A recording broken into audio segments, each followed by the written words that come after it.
Did you know Kundalini awakening is more than just about feeling at home in your body and feeling good?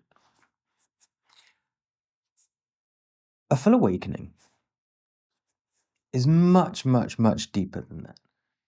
And we're going to do an advanced deep dive into this here today. This is going to challenge the beliefs and the biases of many, many people. If you like a little bit of controversy, stay tuned. First of all, we have Kundalini.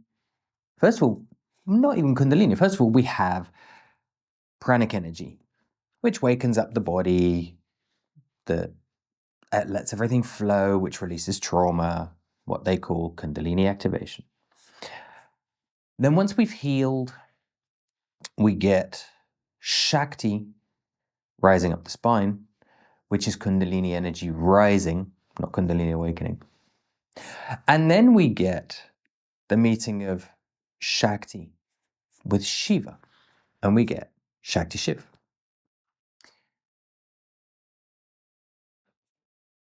This union forms, we start to open up.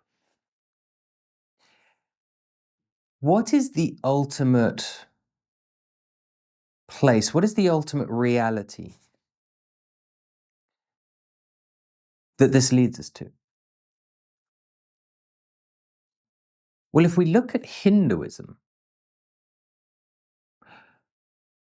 then if we go beyond simply Shiva, because we combine it with Shakti,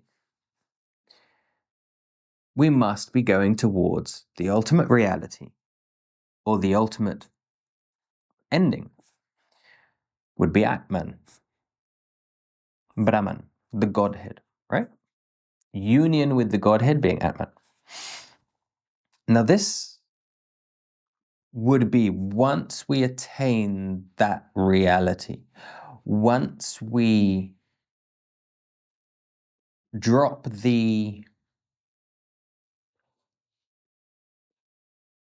not the ego, but the program, the external program running within us. What is the external program within us? Well, your name. What's your name? Is that your name? Or were you given that by someone else? So that's not you. What do you believe? What's your religion? What's your nationality? Things given to you by other people. The things you believe, the things you think, based on the program of external things happening to you. So that is the program, that is your character. It is dropping that. It is bringing yourself back to your essence.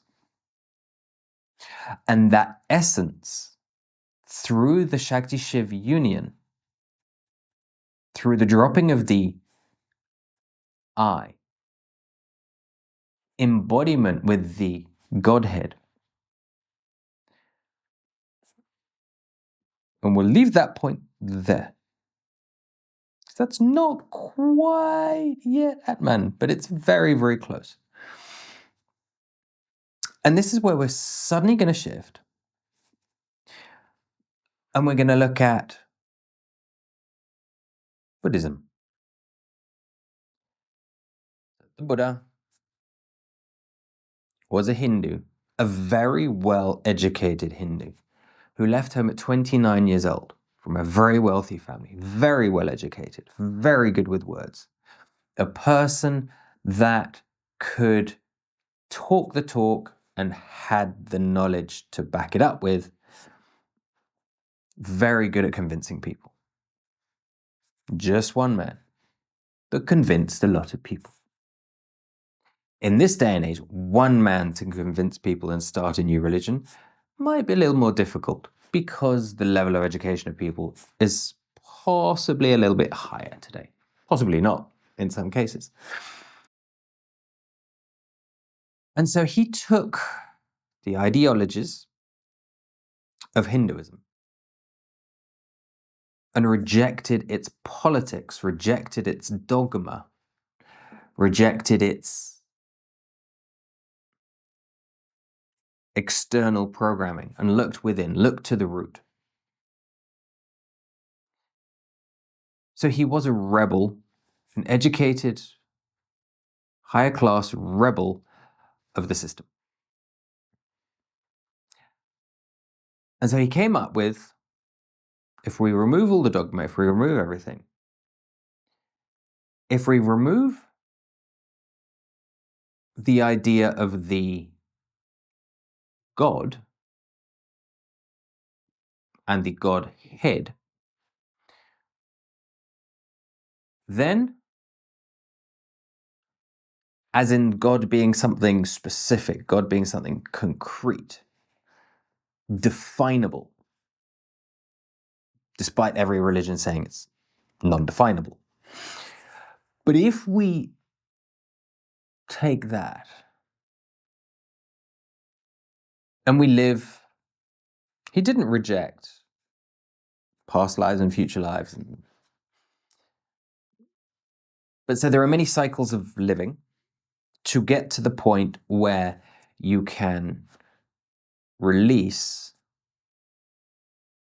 and from the word go, trying to release the I, trying to release the program. And when you finally figure out how to release the program, how to release the I, that we are simply nothing more than energy and consciousness, we get to a state of nothingness, bliss. But not bliss, nothingness. Nirvana. A godless connection, union with everything. Now, if we come back to Atman, or Shakti Shiva, the connection. Once we take one step further, because when we have complete union with the Godhead, which is indefinable, we disappear. So ultimately, Atman and Nirvana are the same thing. What did I just say? No, they're opposites. Let's think about this. If there is absolutely no light, pitch black, you're blind. You cannot see. The ultimate reality is you're blind. If there is nothing but light, bright white light, the ultimate reality is you can't see anything, you're blind. Whenever we reach the extremes of reality, they become the same thing. Now, we could argue that Buddha tries to go down the middle. Yet we could also argue it's not Buddhism that goes down the middle. It is perhaps Tantra that goes down the middle, although with Tantra there's still I, so that's not quite true. But yet it could be Taoism that goes straight down the middle. And this is where it gets really interesting, because if we compare Western philosophies and Eastern philosophies, we have the Gnostic ideas. It doesn't matter the religion. We have the Gnostic ideas of there is God. It's about the ultimate union with God. But God is formless, shapeless, and undescribable. You know what most Christians think. It's not about a Santa Claus sitting on a cloud that dictates and decides and, that type of thing. It's a godless, formless, shapeless thing. Shaivism, Kundalini, Tantra, union with it.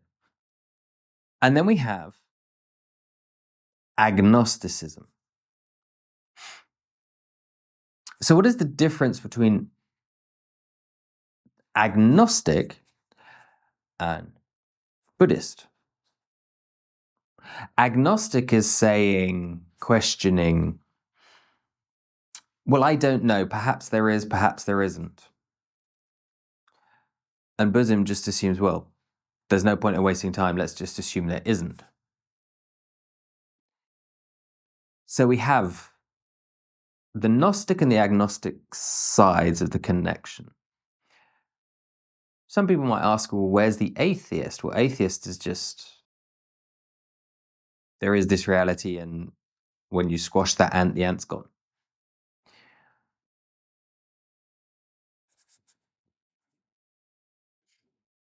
The difference between the Western and the Eastern philosophies, perhaps today, is one in the dogma says it's going to take you many lifetimes to get there, although Tantra says you can do it in one.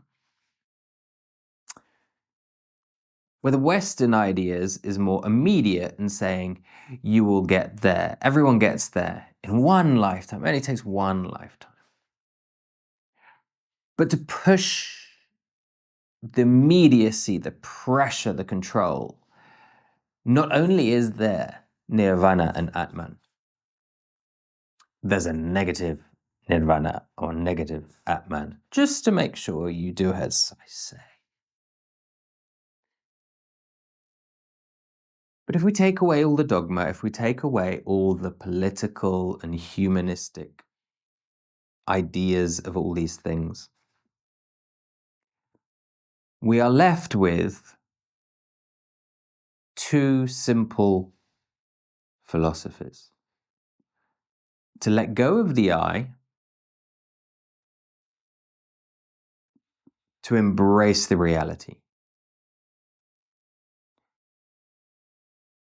Or connect with the energy and consciousness,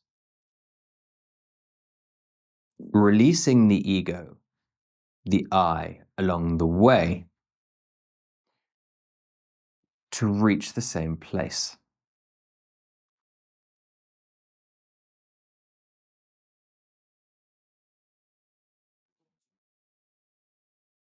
Buddhism could say,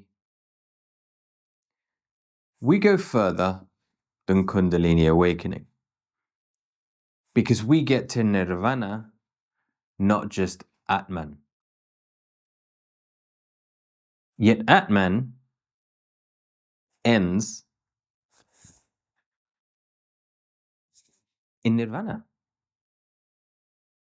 The ultimate void, the ultimate space, the ultimate nothingness, no reality. Just union, just yoga.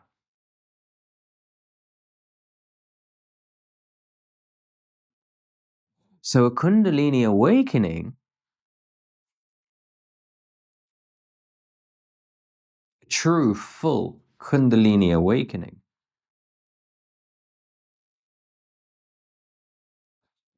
is the embodiment of this. It's not understanding it on a logical, intellectual level, as many people pretend to do. And they talk about these things and then they'll make their own videos and talk about it, or worse, getting these days, making videos that artificial intelligence tells us these things with lovely videos to keep us entertained. so we can see it from an intellectual point of view, which you can get from this video. Okay, I accept that premise, or I don't accept that premise. But accepting the premise doesn't mean to say you're awake. A Kundalini awakening means you have felt the energy. You have connected with consciousness and reached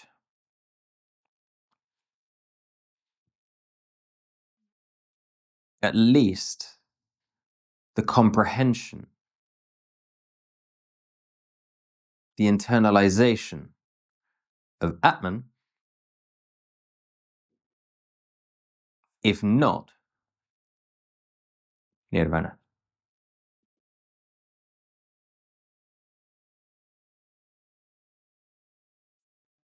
Clients that work with me, students that come and train with me, does everyone reach Nirvana?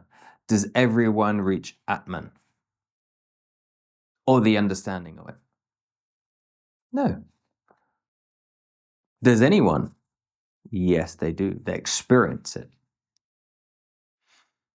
This will depend on their openness, their de-armoring of their programming, their natural ability to go further, and obviously all the previous work they've put in, especially for the first step. Because the first step is Shakti. The first step is the cosmic energy.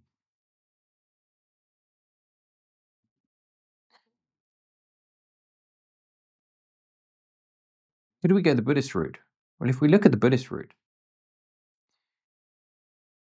a lot of Buddhism is Tantric Buddhism. And in Tantric Buddhism, the irony is many today connect with the energy to understand consciousness and release the ego. Ah. So there's more Shaivism in Buddhism than meets the eye. Shh, don't tell anyone. If you're interested in going further, go to theawakenenergy.com. If not, support the channel by hitting that subscribe button, that notification button, leaving a comment and sharing it with people. And I'll see you in another video.